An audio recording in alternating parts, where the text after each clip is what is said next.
Maria Lúcia Fatorelli, que vem aqui falar. A gente vai falar sobre economia, a gente vai falar sobre Campos Neto e a gente vai falar de tanta coisa. Então, fiquem conosco. Boa noite, seja bem-vinda, Maria Lúcia. Como vai? Seu microfone está fechado. Muito grata, Andréia. Prazer estar aqui com você novamente no canal 247. Boa noite a todo mundo que nos acompanha. Boa noite, Maria Lúcia. Olha, a gente tem, assim, é tanta novidade e, ao mesmo tempo, um banho de água fria, né, com relação à economia, porque hoje era um dia para a gente estar comemorando, não é, esse desemprego, um desemprego que teve uma queda, né, levando em consideração 2014, é uma queda histórica, e é muito importante a gente comemorar esse desemprego. Mas ontem, Maria Lúcia, um dos nossos comentaristas que estava aqui no painel, ele falou assim: olha, né, a gente tem que tomar cuidado, porque sempre quando tem uma notícia boa com relação à economia, é por ali que eles vão pegar para pautar e manter algo ruim. E jogou realmente o Copom, e não deu outra, né? O Copom manteve, né, esses juros que é absurdo.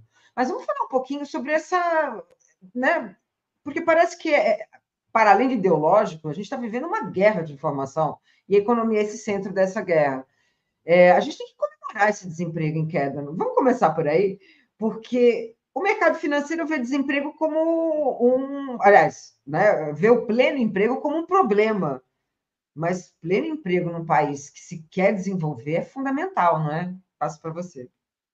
Sim, Andréia, sem dúvida, não é qualquer tipo de emprego tem que ser comemorado, tá? Porque a gente vê o desespero de pais de família, da juventude, né? Muitas vezes se forma e não consegue nenhuma oportunidade de trabalho. Então, todo tipo de emprego tem que ser comemorado, sim. Você tem razão. Só que se a gente for esmiuçar essa redução do desemprego aqui no Brasil, a gente vai ver que fica ainda mais absurda a utilização do Banco Central para dizer que a economia está aquecida, entendeu? E que tinha que manter juro alto por causa disso. Porque o emprego que mais aumentou foi entre os informais. Então, assim, embora essa pessoa, pelo menos ela deixou de ser desocupada, pelo menos ela saiu do desalento e arrumou um bico, ela está trabalhando, é alguma coisa. Mas pegar um dado assim para dizer que a economia está aquecida, subiu também o emprego com carteira, subiu o emprego no setor público, mas assim, bem menos do que o percentual dos informais. Se a gente for olhar hoje da população ocupada no Brasil, das pouco mais de 100 milhões de pessoas, né, André? Desses 100 milhões, quase 40 milhões são informais, sabe? E se a gente for olhar o nível de emprego, quanta gente está trabalhando por conta própria hoje? 25 milhões. É o pessoal do Uber, da bicicleta, do carro. Então, só aí são 40 milhões de informais, mais 25 milhões, 65 milhões de pessoas nessa situação. Então, olha, tá bom, aumentou o emprego, como eu falei no início, qualquer que seja, tem que ser comemorado. Mas a gente tem muito que avançar, não é, Andréia? A gente tem muito que avançar. E por que que não avança? Apesar dessa potência toda do Brasil, principalmente por causa do juro alto. O juro alto está quebrando inúmeras empresas, nós estamos tendo uma queda brutal no nível de atividade industrial no país, porque a indústria que oferece os melhores empregos, Exato, não é? exato. Porque para trabalhar numa indústria você tem que ter uma formação, você vai mexer com maquinário avançado, você tem que entender de tecnologia, uma série de coisas. E exatamente porque exige muito, a indústria paga melhor. E olha o que está acontecendo com a indústria no Brasil. Vem recuando há anos, né? Nos últimos anos vem recuando, recuando, recuando, principalmente porque se aqui a gente demanda, né, ter o mercado consumidor, se aqui a gente tem gente para trabalhar, tem matéria-prima, tem tudo, por que está recuando? Principalmente por causa dos juros, porque o processo industrial é muito longo, desde lá o planejamento de um produto, tecnologia, maquinária, etc., etc., até produzir, distribuir, vender e receber, é um processo muito longo e tem que ser financiado. E para isso, para ele ser financiado e de forma viável, o juro tem que ser baixo. Então, essa decisão de hoje do Copom, ela é infame e inadequada para toda a economia do país, Andréia. Para tanto para o setor público, porque uma decisão dessas impacta nos compromissos da dívida pública, não é, que já estrangula o orçamento, já fica com quase metade do orçamento federal todo ano, afetando também as dívidas de estados e municípios. Sim. Estrangula o funcionamento da economia, não só das indústrias, pequenas empresas, todas ficam ali amarradas, e as famílias. Porque num país em que o nível salarial é baixo, a maioria das famílias estão endividadas. E o juro alto representa mais um fator de desespero da população brasileira, não é? Então, olha só o estrago, não é? Que essa taxa de juro tem provocado, Andréia. E além do Banco Central usar essa desculpa, né, de que a atividade econômica estaria alta, que o desemprego caiu, além dele usar essa desculpa, ele usou outras desculpas também igualmente inadequadas e totalmente assim furadas, insustentáveis, André. Se você permitir, eu posso comentar. Perfeito. Então, vamos assim, só um instantinho, professor. Porque olha só, a gente tem. Se você pega, por exemplo, eu estava aqui dando uma olhada, né? A forma como a mídia tradicional, sobretudo a mídia, né, que é ligada à direita, à extrema-direita, e que tem um viés econômico, né? Um dos sites ligados ao mercado financeiro, ele falou que a Selic mantida é alívio lá fora. E aí a preocupação não é com a economia, é com o investimento. E aí vem logo, o título continua. Como investir em renda fixa, bolsa e fundos. Quer dizer, você tem uma taxa de juros que, e aí eu vou corroborar aqui com a fala do César Beraldi, que está aqui com a gente, e ele fala assim, olha, para que o empresário vai investir numa indústria se ganha 10% sem risco nenhum? Outro dano. Você joga gente da economia produtiva para o rentismo, não é? Você acaba tirando. Hoje, grande parte das empresas reserva uma parte do seu capital que poderia estar aí investindo em mais tecnologia para a gente ter mais desenvolvimento socioeconômico, mais demanda da área da educação, da formação, etc. Grande parte está tendo esse raciocínio aí que você falou, entendeu? Desiste, né? Falando, não, peraí, aqui eu vou correr um risco grande, ali eu tenho um ganho certo, não é? Eu vou ali, não é? E aí, quantos empregos deixam de ser gerados? Empregos bons deixam de ser gerados. E quanto atraso? Para quê? Para o país ficar garantindo esse rentismo aí. E com relação ao estrangeiro, André, esses dias saiu uma notícia corroborada por dados oficiais do próprio governo, que o aumento da dívida pública, verificado agora, nos últimos meses, se deveu, em grande medida, pelo aumento de investimentos estrangeiros na compra de títulos da dívida interna brasileira. Então, você vê como é que a coisa está confusa. Se você pegar livros aí para estudar o que é dívida interna, está ensinando lá. É a dívida em reais junto à população do próprio país. Aqui no Brasil, há muitos anos, há décadas, se permite que estrangeiro tanto banco estrangeiro como investidor individual, tá? Qualquer investidor especulador internacional, ou até algum brasileiro que tenha lá fora sua offshore, como a gente sabe que o próprio Campos Neto tem, o Guedes também tinha, isso foi noticiado publicamente, né? Não estou trazendo nenhuma novidade aqui, isso já foi denunciado e, infelizmente, não aconteceu nada. Esses CNPJs, esses CPFs lá fora, ou bancos estrangeiros, firmas estrangeiras, podem comprar título da dívida interna aqui no Brasil. E mais, o rendimento dos estrangeiros, Andréia, desde 2006, é isento de imposto de renda. Então, olha, o que está acontecendo? Em lugar nenhum do planeta, o especulador vai conseguir a taxa de juro que o Banco Central está garantindo aqui no Brasil. Então, o que ele faz? Vem aqui, compra título da dívida, ganha o maior juro do mundo, tá?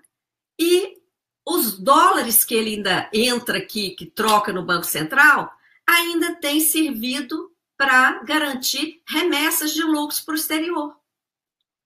Então, a gente está vivendo uma verdadeira farra financeira no Brasil, que está beneficiando unicamente a especulação predatória, parasitária, e está amarrando a economia brasileira. Está provocando um desastre no orçamento público brasileiro ao exigir esse volume de recursos para, como eles dizem na linguagem técnica, né, garantir a trajetória de controle da dívida. O que é isso? Priorizar. Porque eles falam de uma forma que a população não entende. Não é? Entende, e quando, né, eles sugerem, né, de que, por exemplo, quando falam isso, a sugestão qual é? Você tem um Estado que gasta, irresponsável, e que imaginem que o Banco Central e o mercado financeiro são reguladores disso. Não, eles especulam e ganham, Maria Lúcia. Essa que é a grande questão, né? É usar o Brasil como ativo, né? É uma loucura isso, né? É uma loucura, André, e por isso a importância de canais como o 247. Porque se você for olhar aí as notícias todas que estão na grande mídia, você não vai achar uma linha de espaço para quem discorda desse pensamento considerado dominante. Olha o contrassenso. O pensamento considerado dominante é um pensamento que privilegia menos de 1% da população. Mas é o pensamento dominante. É o pensamento que está fazendo esse estrago na economia brasileira. Mas é o pensamento dominante. Qual o nexo? Qual a lógica disso? Não tem a menor lógica. E o fato, André, de não explicarem o que está acontecendo, qual é? Por que eles fazem isso? Por que toda grande mídia fica dominada com esse discurso que favorece menos de 1% e ainda joga culpa para a população, né? Joga culpa para os direitos sociais, como se o investimento em direitos sociais é que fosse o vilão da história. Fazem isso, Andréia, na nossa opinião, por isso que a gente se dedica há mais de 20 anos a essa luta voluntária da Auditoria Cidadã da Dívida, é que a única saída vai ser a conscientização de uma grande maioria da população. Tá? Quando a gente tiver uma população consciente, o que ela vai ver? Pô, esse jornal aqui está mentindo, eu não vou mais ler esse jornal. Essa TV aqui não fala a verdade, eu não vou assistir mais. Isso não me interessa, eu não quero deixar mentira entrar na minha casa. Não quero mais. Então... É interessante quando você traz isso, Maria Lúcia, porque domingo o Lula teve, né, foi em rede nacional, e você viu que o PSDB do Aécio quer processar. porque quer processar essa informação, que não chega através da mídia, chegou através da fala do presidente, que há uma melhora na economia, mas que não chega ali, não é? E o chegar ali são políticas públicas, né? Quanto é ideológico isso? Você falou da questão da auditoria, eu queria trazer uma questão aqui do Júlio César Beraldi. Ele falou, Maria Lúcia Fatorelli, quanto que a auditoria cidadã auditou a dívida dos empresários à Previdência? Não, bom, primeiro, esse não é o nosso foco. Nosso foco é dívida pública, tá? Mas a gente tem uma vasta pesquisa na área da Previdência. Por quê? Porque lá na essência as coisas estão relacionadas. Porque todas as contrarreformas da Previdência que já aconteceram nos diversos governos, todas elas, sem exceção, visaram reduzir o gasto com a Previdência. Para quê? Como sempre, para sobrar mais para pagar dívidas. Vocês podem olhar na legislação e nas exposições de motivos de todas as contrarreformas. A gente chama de contrarreforma porque, em tese, né, pessoal, reforma é para melhorar. Ninguém faz uma reforma no banheiro da sua casa para o banheiro ficar pior do que era. E a gente chama contra-reforma porque reforma da Previdência seria para melhorar a situação da Previdência Social, dos beneficiários, etc. O que tem acontecido nas últimas modificações foram contra-reformas, foram reformas para piorar, para suprimir direito, adiar, diminuir, sempre para economizar. E sempre dizendo que é para quê? Para equilibrar as contas públicas. O que está por trás desse equilíbrio de contas públicas? Diminuir o gasto social para sobrar mais para o gasto financeiro. E esse tipo de medida tem sido inócuo, porque o mercado é insaciável. A dívida não para de aumentar, lógico, você vê, estrangeiro, especulador com apetite de comprar título da dívida, que paga o maior juro do mundo para eles, com isenção tributária, entra a rodo.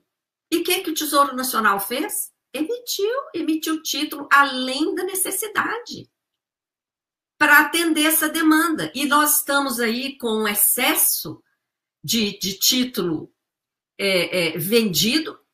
Isso eles chamam de colchão de liquidez. Tá? Porque vendeu a mais, arrecadou, né? Recebeu dinheiro. Mas esse dinheiro não pode ir para os investimentos sociais por causa do teto. O arcabouço fiscal manteve o teto de gastos sociais, só com uma pequena margem ali que pode crescer até 2,5% ao ano, só. Mas tem o teto. E aí? Arrecadou mais com venda de título público, da dívida? Pode fazer investimento para melhorar os hospitais, as universidades, para atender as categorias em greve do meio ambiente, que não estão lutando só por salário, estão lutando contra o desmonte do IBAMA e dos demais órgãos. Olha o que está acontecendo com a categoria. Está sendo multada pelo STJ. Hoje, vou fazer um parêntese aqui, que é importante dizer, hoje, em várias cidades, eles estão mobilizados, fazendo uma campanha para que as pessoas doem sangue através do Hemocentro, tudo direitinho, doe sangue pelo meio ambiente. Olha que campanha legal, porque o Hemocentro está sempre precisando de sangue. Para chamar atenção para essa questão. Exato. Né? Da mesma forma, o pessoal do INSS, lutando contra o desmonte do INSS. Não tem dinheiro. O governo fala nas mesas de negociação que não tem dinheiro, mas como assim? Está tendo recorde de arrecadação, recebeu uma bolada na venda de título para estrangeiro, está com dinheiro em caixa, André, e não pode gastar por causa do arcabouço. E, mesmo assim, o mercado não está satisfeito. O governo acabou de cortar 15 bilhões do gasto. E o que o mercado está dizendo aí em relação à alta do juro hoje? A alta não, a manutenção. Está dizendo que ainda tem insegurança. Não sei se chegou a ver essas notícias, eu até tomei nota aqui, depois que eu falei com o Joaquim, eu fui pesquisar, ele falou, olha o que está aí. Mercado ainda tem dúvida sobre o cumprimento de metas. Como tem dúvida? Se o governo acabou de cortar 15 bilhões, está deixando aí as categorias do INSS, do meio ambiente, sem atendimento, como deixou o pessoal das universidades, professores, técnicos, etc., sob essa alegação de que não pode descumprir a meta. Por que o mercado ainda está inseguro? Com base em quê? Não tem fundamento, Andréia, é só desculpa. Porque eles já decidiram que o juro vai ficar em 10,5% até o fim do ano. Já decidiram. Já até anunciaram, já está nos jornais. Tá? Que até o fim do ano ainda tem mais 3 reuniões da diretoria do Banco Central, no chamado Copom, mas já decidiram que vai ser 10,5% até o fim do ano, sob pena de aumentar se houver qualquer risco de descumprimento da meta de déficit zero. Olha... Mas você não acredita que até... Porque é isso, a especulação é tão grande que eles especulam até com o Campos Neto no Banco Central, ou não. Há uma possibilidade, inclusive, aí eu pergunto para você, se tem... eles podem até aumentar mesmo no finalzinho para levantar mais uma vez aquela história de que o Banco Central tem que ser realmente autônomo, que não pode ter nenhuma ligação, até porque, né, final do ano, entraria um presidente que tem muito mais relação, enfim, teria uma relação maior com o governo Lula. Mas é um jogo, então, de agora até o final do ano, a coisa pode pesar muito mais, né? Andréia, você falou muito bem, é um jogo. Tá? Quem está dando as cartas é o mercado financeiro, que nunca foi eleito. Exato. Entendeu? Um projeto que não foi aprovado pelas urnas. Então, é um absurdo que, nesse jogo, o governo recue. Entendeu? E fique, né, nomeando pessoas que estão afinadas com esse pensamento dominante que serve a menos de 1% da população. E que não foi o modelo eleito nas urnas. Porque o Lula falou várias vezes durante a campanha, e até hoje ele fala, contra o juro alto, não é? Então, a gente espera, a gente torce, André, para que o Lula continue na posição dele, que ele saiba escolher uma pessoa de visão estadista para dirigir o Banco Central. Entendeu? E que use toda a força do governo para isso, porque senão essa submissão ela vai continuar se aprofundando, como vem aprofundando. Olha bem, primeiro, lá atrás, vamos voltar lá no início do governo. Quando o Lula foi eleito, ele foi eleito com a promessa de acabar com o teto de gastos, que, aliás, nem Bolsonaro vinha cumprindo. Era uma política falida, que não vinha, é claro, é um absurdo ter teto de gastos sociais. E gasto para dívida, o céu é o limite, né? Pode gastar o que for e o país se vira para pagar. Corta tudo, arrocha tudo e não deu? Vai lá, emite mais título, aumenta mais a dívida e paga o juro. É assim que funciona. Ninguém fica sem receber juro, né? E o que está acontecendo aqui é um atraso socioeconômico brutal. Nós estamos aí com problemas sociais gravíssimos no país. Gravíssimos. E nós, nos últimos anos aí de governo Temer e Bolsonaro, exatamente por causa dos cortes do teto, né, Andréia? Nós chegamos ao fundo do poço. E o que a gente precisaria ter feito desde o início do governo Lula? Afinado com o discurso de campanha dele. Investimento massivo. Mas aí veio o projeto do arcabouço, que mantém o teto, mantém a amarra.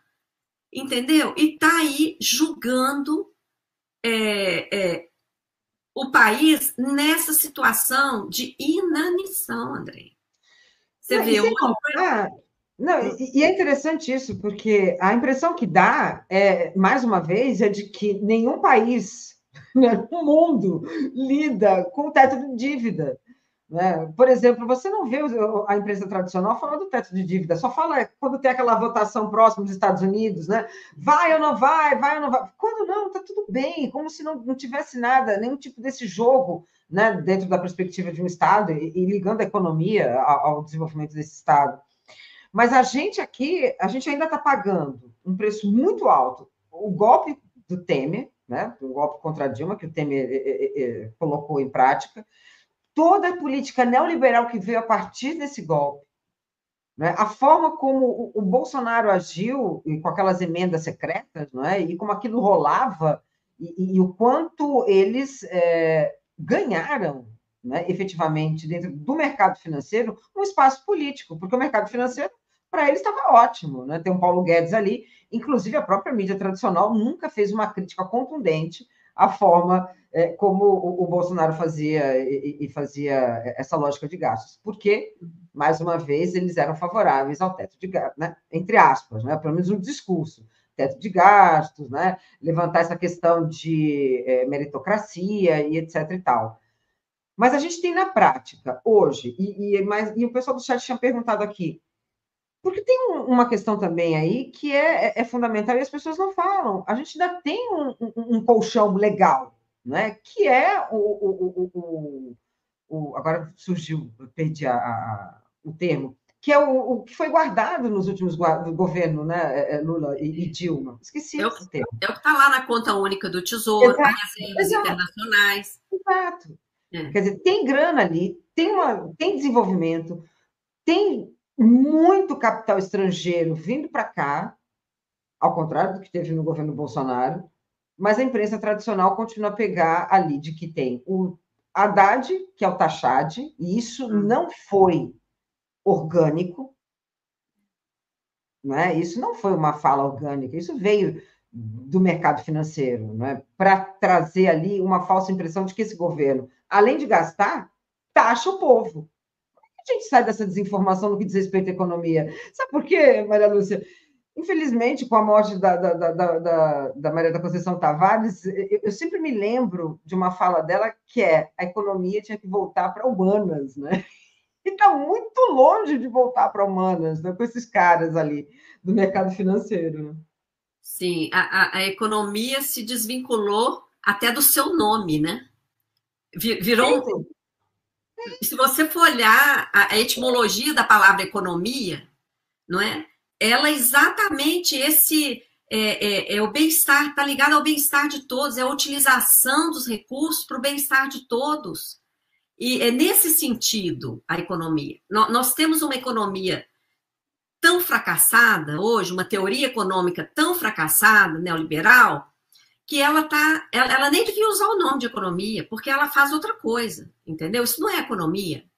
Isso aí são decisões financeiras que são tomadas para concentrar renda na mão de cada vez um grupo menor, mais privilegiado, e mantendo a maioria da população num estágio de escassez em que ela não consegue ter condição de raciocinar sobre em que mundo que eu estou vivendo, qual é a condição do país. Isso aqui que eu estou vivendo está certo ou está errado? Ela não tem condição de pensar isso, porque ela está o tempo todo lutando para ter o pão, para pagar a conta, está desesperada, não tem onde morar, tem salário baixíssimo. Então, isso todo mundo sabe disso. A pessoa ali tem aquela pirâmide, né, do Maslow. Se você não tem as necessidades básicas atendidas, você não tem como sequer raciocinar como cidadão, como cidadã, com muita clareza. Essa crítica, esse pensamento crítico que nós duas estamos fazendo aqui, Andréia, a maioria da população brasileira que está ali vivendo de Bolsa Família, que está ali sem condição de ter uma alimentação, que está ainda desempregada, que está desesperada. Você acha que essas pessoas têm cabeça para acompanhar esse debate? Ela está preocupada com coisas muito mais básicas. Então, o Brasil é riquíssimo. Por isso que o roubo aqui é muito grande. Entendeu? Por isso que essa exploração do grande capital aqui é brutal. Aqui é um negócio assim, é gigante. Exatamente porque o país é tão rico, o roubo está sendo elevadíssimo para manter a maioria da população nesse cenário de escassez, praticamente impedida de acordar, impedida de ter acesso a um debate, a uma condição de cidadania plena. E isso fere a democracia também, porque a democracia ela exige igualdade de oportunidades. Então, esse modelo distorcido que a gente tem aqui no Brasil, de desigualdade social profunda, cruel, ele também ataca e é uma grande ameaça, porque nós não temos democracia plena enquanto ficarmos desse jeito. Não é fácil, viu, Maria Lúcia? Eu vou trazer aqui uns comentários para a gente. O Júlio César Beraldi falou que o Galípolo é do mercado financeiro, ele sabe que não pode confrontar. Ao sair de lá, não arruma emprego nem numa quitanda se baixar os juros. Não, na verdade, o governo está com um grande garrote, né? Essa é a questão, porque o governo não tem a menor possibilidade também, a partir do próximo presidente do Banco Central, imagina fazer uma queda, né, expressiva dos juros, porque ele vai ser acusado de tudo, né, Maria Lúcia? Então, é um jogo complicado, quer dizer, acaba o mandato do Campos Neto, mas não significa que também a gente vai conseguir, de uma hora para outra, uma mudança nessa recondução dos juros, né? Como você falou, André, é um jogo, tá? Agora, o governo perdeu uma grande oportunidade logo nos primeiros dias. Por quê? O balanço do Banco Central de 2022, último ano de Bolsonaro, foi um balanço em que o Banco Central apresentou um prejuízo de praticamente 300 bilhões de reais. E quem tinha que aprovar esse balanço é o Conselho Monetário Nacional, que aqui no Brasil, quando foi criado, tinha quase mais de 40 pessoas, tinha gente de todos os anos, agora tem só 3 pessoas. O próprio presidente do Banco Central, o ministro da Fazenda e a ministra do Planejamento. No início do governo, 2 eram do governo. O ministro da Fazenda e do Planejamento. Qual é a oportunidade que foi perdida? E olha que a Auditoria Cidadã falou nisso, viu? É a oportunidade do Conselho Monetário Nacional falar, opa, nós vamos analisar esse prejuízo aqui. E, entendeu? Abrir uma tensão com essa diretoria do Banco Central, que naquele momento era toda... Não tinha ninguém do governo ali, entendeu? Era o presidente nomeado por Bolsonaro e os demais, vários por ele. Então, era o momento de, opa, aqui agora o jogo não vai ficar todo na sua mão, não, mercado. Esse governo ganhou a eleição. E tem um prejuízo de 300 bilhões. Não, explica isso aqui, não vão analisar. Por quê? Grande parte desse prejuízo, André, foi perda em reservas internacionais. Tá? Que a Auditoria Cidadã pesquisou. Parte das nossas reservas estão investidas em derivativos, sabia disso? Derivativo vira pó. Esses derivativos que estão lá como se fosse título de dívida de outro país. Não é derivativo. Nós preparamos requerimento de informação no início do ano passado, no início desse governo. Requerimento de informação, pedindo informação dos últimos anos. Quer dizer, o governo Bolsonaro e Temer, 5 últimos anos, porque o Banco Central torrou 60 bilhões de dólares de reservas. Torrou. E não justificou. E não justificou. Não justificou e nem respondeu o nosso requerimento. Nós fomos até a última instância prevista na Lei de Acesso à Informação, André. Não conseguimos saber qual a justificativa, qual a motivação para aquelas intervenções do Banco Central que torraram 60 bilhões de dólares de reserva.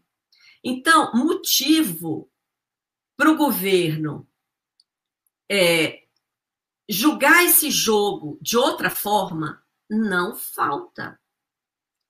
Realmente eu não entendo por que não se tomam essas medidas.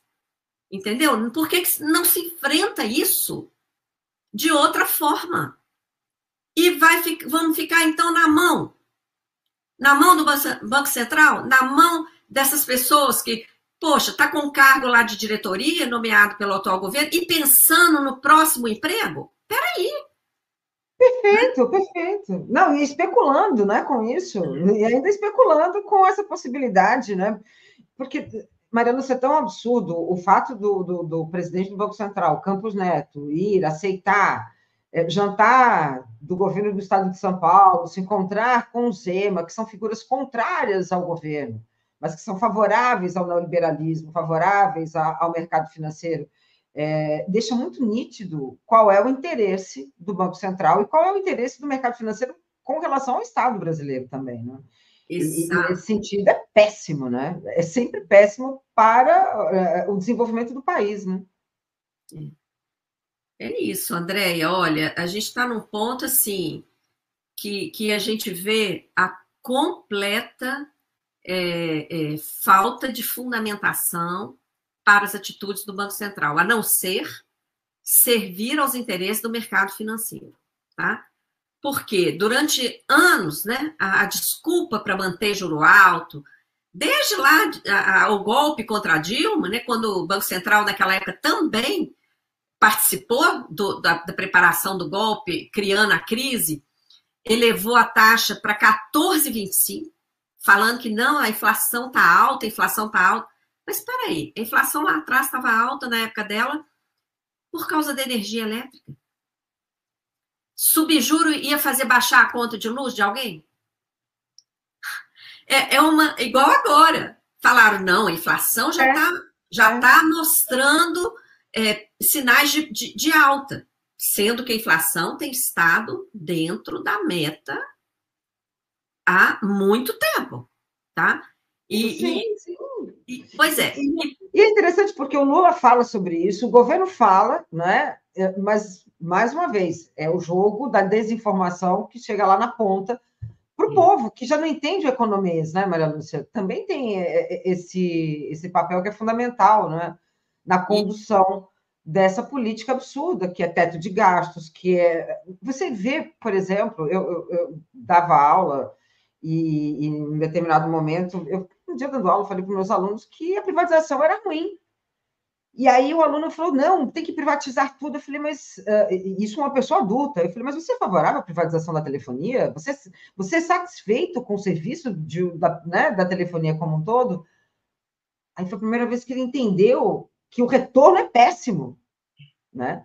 A gente vê agora São Paulo com a Sabesp, não é? Esse peso de que um governo forte é um governo que privatiza. É muito triste, né, Maria Lúcia? É muito triste. E olha, sobre esse assunto das privatizações, Andréa, saiu esses dias um estudo daquele Instituto Ilumina, quer dizer, e a Veja publicou, quer dizer, não é nada de esquerda, tá? Que o que os governos, tá? Desde Fernando Henrique, pegando aí com as privatizações, atualizando monetariamente o que recebeu com as privatizações, hoje daria 500 e o número exato, acho que era 570, por aí, alguma... eu vou até olhar aqui para te falar direitinho o dado, tá? Porque fica ruim falar número errado, né? Mas é uma coisa, em resumo, o que o governo que eu digo não é esse governo, tá? O que os governos federais, assim, nas diversas gestões, que todo mundo, uns muito mais, outros menos, privatizaram, o que que a União, vamos dizer assim, para não falar governo, o que a União arrecadou? E o que esse estudo verificou? Que depois das privatizações, as empresas recebem empréstimo do BNDES. Tá aqui, ó. Em valores atualizados, tá? Porque o que arrecadou com as privatizações está em dólar, convertido em dólar pelo dólar atual, que está altíssimo, daria 580 bilhões de reais. Tá? Então, se somar tudo que foi privatizado, 580 bilhões de reais. Vocês fazem ideia de quanto que essas empresas receberam de empréstimo subsidiado do BNDES, quer dizer, dinheiro do trabalhador, né? Que o BNDES é financiado por dinheiro do trabalhador. Sabe quanto que essas empresas receberam empréstimo do BNDES? Você tem ideia, Andréia? Mais de 7 vezes mais. Receberam 4 trilhões e meio. Então, além do dano das privatizações, que o serviço fica mais caro, não é que as pessoas mais experientes são mandadas embora, substituídas por trabalho terceirizado, com inclusive alto risco na prestação do serviço. É o que a gente já viu, né, em várias empresas de energia elétrica estaduais que já foram privatizadas. Além de tudo isso, olha o dano patrimonial. Nós perdemos as estatais. Sim. É um patrimônio do povo, construído com dinheiro nosso, André. Perdemos e o BNDES tem financiado. Quer dizer, elas foram privatizadas, mas elas continuam recebendo dinheiro do governo. Então, olha o modelo de privatização no Brasil. E ainda tem mais um detalhe, que nós também já verificamos. Quando privatiza, André, você pensa que o mercado aceita ficar com o passivo das empresas? Não. O passivo das empresas estatais, pessoal, vira dívida pública. Por isso que a gente luta por auditoria também, porque isso aí é o quê? Qual a justificativa? Se você está privatizando, vendendo a empresa, você vai vender só o filé? E olha, esse é o modelo, tá? Os bancos estaduais que foram privatizados, a maior parte da dívida dos estados no Brasil, somando na média, porque em alguns estados esse número varia, mas na média, a maior parte da dívida dos estados que foi refinanciada pela União lá no governo Fernando Henrique era passivo dos bancos estaduais. Em vários estados que já foram aí investigados, Alagoas, por exemplo, era dívida de usineiros, que passou a ser dívida pública. Por isso que a gente luta pela auditoria, Andréia. Lá na raiz tem dívida privada e a gente aí submetido a teto de gastos para pagar essa dívida. Sabe, os estados aí no sufoco, sendo submetidos a regime de recuperação fiscal, a políticas cada vez mais restritivas para pagar uma dívida privada, sabe, que beneficiou um setor que assumiu um bem público, pagando ali um valor ridículo, e ainda vem recebendo benesses do Estado, sabe? Então, é muita coisa que precisa ser revista no Brasil. Muita. Não é à toa que o país tão rico está nessa situação. Nessa situação, não. Inclusive, saiu uma notícia ontem, né? A Federação Única das Petroleiras e dos Petroleiros, eles informaram que as refinarias que foram privatizadas, elas estão com um número reduzido. Então, eles reduziram a produção para aumentar a importação. Claro. Quer dizer, então, né, continua o processo de especulação ainda, né? É o uso e o abuso, né, de um Estado, né, nesse sentido, né? Isso, e aí a gasolina sobe de preço, porque eles É, fazem a gás de média cozinha. E é o gás de cozinha. É com relação ao gás de cozinha, no caso. também. É. Né?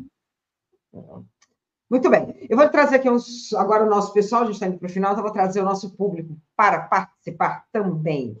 O André Pereira falando exatamente, André, a imprensa tradicional é tradicionalmente aliada da rapina. O Júlio César Beraldi lembrando que reserva cambial, exato, na hora eu não me lembrava. O Adão Bolsonaro deu nosso dinheiro para os políticos para se manter no cargo, 380 bilhões torrados, né? Exato, comprou tudo para tentar ganhar, né? Através daquele golpe no final do processo eleitoral. A Márcia Almeida, só com o povo mobilizado para enfrentar esses canalhas, Lula está governando com as mãos atadas. A Beth Artes, Fatorelli tem razão, mas Lula tem que escolher, tentar governar do jeito que dá ou levar o impeachment do Congresso, ou levar o impeachment, né, do Congresso Nacional. 70% de extrema-direita, de boca aberta, esperando para dar fora Lula. A Bianca falou que o convidado tem que falar mais que o entrevistador. Bianca, eu também faço um pouco de análise, eu acho que eu não atrapalho, mas eu vou tentar aprender, como você mesmo disse. Mas fica aqui, eu acho que aqui todo mundo pode também colocar informação, eu pergunto, mas eu também faço uma análise, acho que a gente pode fazer isso também, sem nenhum tipo de problema, e acredito que não falei mais que a professora Maria Lúcia Fatorelli. E me Não, desculpa se falei, viu? não, Me André, eu desculpa quero se até falei. comentar. Olha, é tão difícil quando a gente entra numa entrevista que o entrevistador faz aquela pergunta seca e não interage, sabe? É como se a gente estivesse sozinha na sala. Eu acho que essa interação, ela até inspira quem está dando a entrevista, sabe? Então, eu vou... É cacuete de professora, viu, Maria Lúcia? Então me perdoe, porque assim, esse Não, foi cacuete ótimo. mesmo, mas que bom, que bom. Então fica aqui. Então, olha, Bianca, acho que não teve tanto problema, não. A Olivia Cardoso, o Lula deveria colocar Maria Lúcia Fatorelli como presidenta do Banco Central. E aí tem umas questões aqui que eu queria trazer. Deixa eu pegar aqui, está mais para o finalzinho, que tem com relação à dívida pública. Tá? O Roberto Chaves, o duro de engolir é quem compra as estatais, geralmente compra recursos do BNDES, porque não financia com dinheiro dos bancos privados. Eles não são bons nas finanças, mas acho que o próprio exemplo do que ocorreu no Rio Grande do Sul, com, né, com as enchentes e a falta do recurso público ali, porque o que a gente viu foi a falta do recurso público em manter, na manutenção, né, do Estado e do próprio estados e municípios. A gente viu isso com a privatização do aeroporto, né? Ele querendo devolver, né? O Salgado Filho, não, a gente devolve, não estava esperando por isso. É sempre assim, né, Maria Lúcia? É sempre assim. Não tem o compromisso com a população, nem com o Estado, né? Eles têm compromisso com o lucro. Eles querem o lucro. E pronto. Exato. Não, e eles falam assim, a gente entrega numa boa. É tão responsável isso, não é? E ao mesmo tempo se entregam, né, a partir desse tipo de ação. A Célia Regina falou, muito obrigada pelos esclarecimentos, Maria Lúcia, parabéns pelo seu trabalho. O Júlio César falou, fora o perigo dessas refinarias explodirem sem manutenção. Bom, aí com relação à privatização e à falta de manutenção, e os péssimos serviços que é entregue, né? Isso que é o ponto, porque eles continuam agindo e especulando através, né, das estatais, mas o que devolve para a população é muito ruim, né, Maria Lúcia? E o povo é contrário. Né? No caso de São Paulo, da Sabesp, quando fizeram ali, não é, um tipo de pesquisa, o povo saiu contrário à privatização, mas, né, não chega, né? Efetivamente, a gente não consegue ainda manter esse diálogo. Né? Muito bem, deixa eu pegar aqui. Eu perdi, infelizmente, eu perdi uma pergunta que tinha aqui para você. Vou ver se eu acho aqui. A Letícia Lela, querida Letícia Levenhagen, o sotaque mineiro de Maria Lúcia é delicioso demais. Então, tá aí. Pois é, esse eu não perco, viu, André? É muito bom, né? Sotaque mineiro é muito bom mesmo. A gente sempre gosta, né, Lela? A gente gosta mesmo. Muito bem. E muita gente falando, né, que o Lula tinha que ser igual ao Maduro, meter a borracha nesses deputados empresários corruptos. A questão é essa, né? O que fazer, André e Maria Lúcia, num país onde temos ministros do STF fazendo convescotes em Portugal, compositores do povo, da mesma forma a gente tem aqui o próprio Barroso, que foi favorável, né, ao parecer da privatização da Sabesp. É um jogo pesado, né, Mariluz? Para a gente terminar, eu passo para você fazer seu fechamento, colocar o que faltou, mas qual o caminho, né, para quem tem a possibilidade de reclamar por uma política econômica, ou então pela economia política, que é o que falava, né, a nossa querida Maria da Conceição Tavares, né? Sim, saudades eternas, né, da nossa mestra, Maria da Conceição Tavares, presente, né? Bom, há muito, né? O Brasil já perdeu muitas oportunidades, tá? Um Brasil que já teve aqui a própria Maria da Conceição Tavares, né? Que não é brasileira, mas de coração ela foi, Sim, né? sim. Celso Furtado, e nós já perdemos muitas oportunidades, né? A gente está chegando num ponto, Andréia, que a gente tem que escolher, não é? Se a gente vai continuar perdendo as oportunidades, se a gente vai dar esse espaço todo para quem não foi eleito, não é? E quando eu falo a gente, o governo, ele fica também ali submetido às pressões do mercado. E o jogo é muito desigual.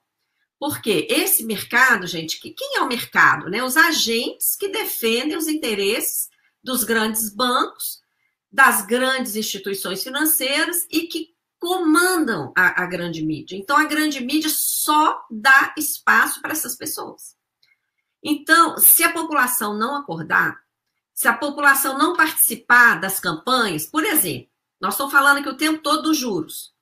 A Auditoria Cidadã da Dívida lançou uma campanha lá em 2022 ainda, André. Uma campanha pelo limite do juro no Brasil. Essa campanha ela foi construída por mais de um ano, a nossa militância toda estudando, elaboramos uma proposta legislativa, protocolamos no Congresso Nacional e na Câmara dos Deputados, lá na Comissão de Legislação Participativa. A nossa proposta, que contou com a participação de juristas, de várias pessoas que colaboraram com a Auditoria Cidadã, ela foi acatada, ela virou um projeto de lei. Então, tem um projeto de lei hoje, PLP 104 de 2022, para limitar juro no Brasil. E você não imagina quanta gente que se diz de esquerda, que fala assim, vocês são malucos? Vai limitar juro por decreto?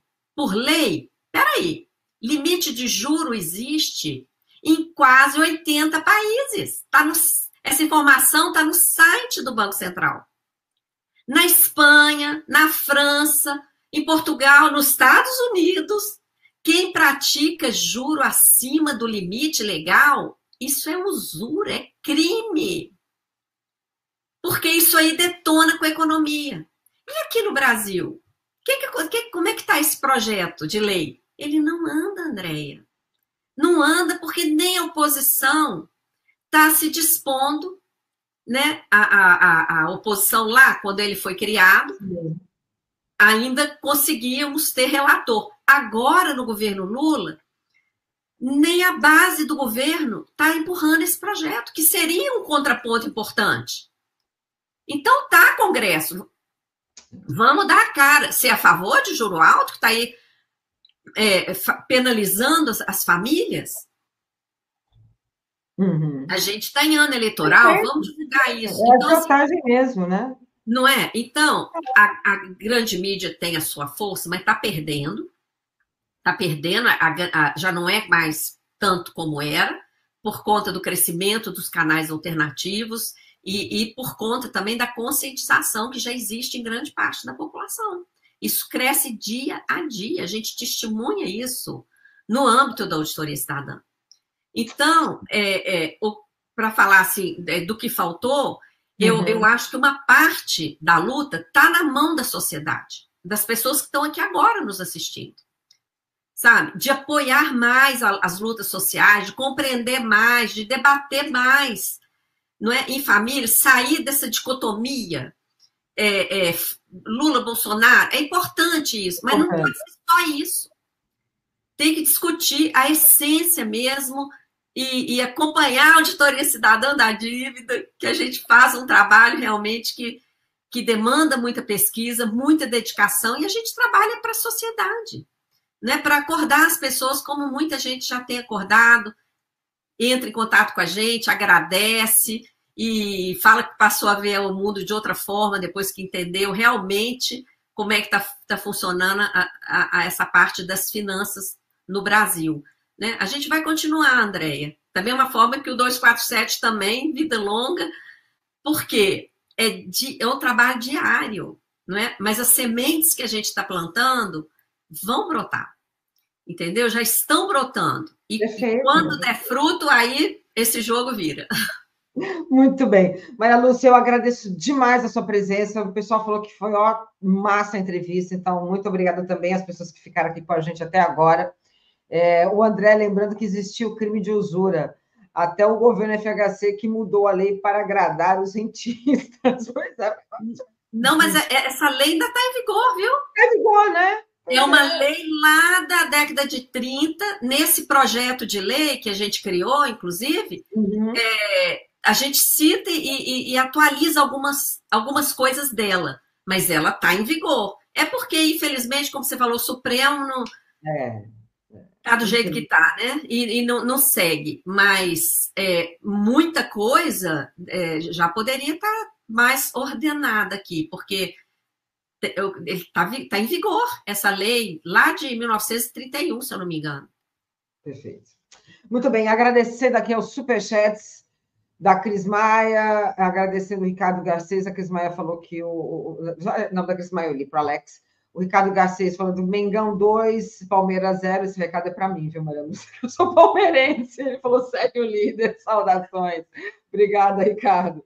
Mas em Minas eu sou atlético, viu? E a Cláudia Barella, sempre muito bom ouvir e ver a Maria Lúcia Fatorelli. Então, eu que agradeço aqui mais uma aula da Maria Lúcia. Muitíssimo obrigada. Continuem com a gente.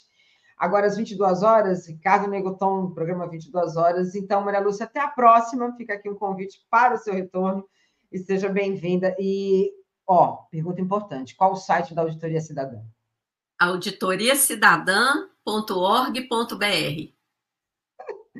E de lá você conecta as redes sociais. Lá no alto da página tem os ícones para você chegar no nosso Face, Twitter, YouTube, todas. Instagram. Perfeito. E olha, a Márcia Almeida, responder aqui rapidinho para a Márcia. Ela perguntou o que era a Auditoria Cidadã da Dívida, um programa da Fatorelli. Então, só para a gente fechar. Tá, né? Bom, bem rápido. A Auditoria Cidadã da Dívida, gente, é uma instituição sem fins lucrativos, tá? A gente começou esse trabalho no ano 2000, no contexto daquele grande plebiscito popular, chamado na época pela CNBB, pela OAB, que discutia a dívida. Uma das perguntas era: você concorda em continuar pagando a dívida sem auditoria prevista na Constituição? Que a auditoria está prevista na Constituição. E mais de 6 milhões de pessoas votaram naquele plebiscito popular. A auditoria está prevista na Constituição. E aí a gente começou essa luta para... não nós individualmente, tá? Foi discutido também pelos organizadores dessa campanha lá no ano 2000, criar um movimento para manter o debate da dívida sempre em pauta, não é? E nós assumimos essa tarefa aí há 24 anos, estamos tocando, vamos completar 24 anos em setembro, tudo que a gente produziu, nossa página na internet, auditoriacidadã.org.br, é um arquivão, né? Tem muito vídeo, tem curso, tem publicações, tem cartilha nova, publicada ano passado, e muitas campanhas, né? Nós temos 3 campanhas atualmente, essa do limite dos juros, outra por direitos sociais, e outra é hora de virar o jogo, em que o jogo exatamente ao modelo econômico.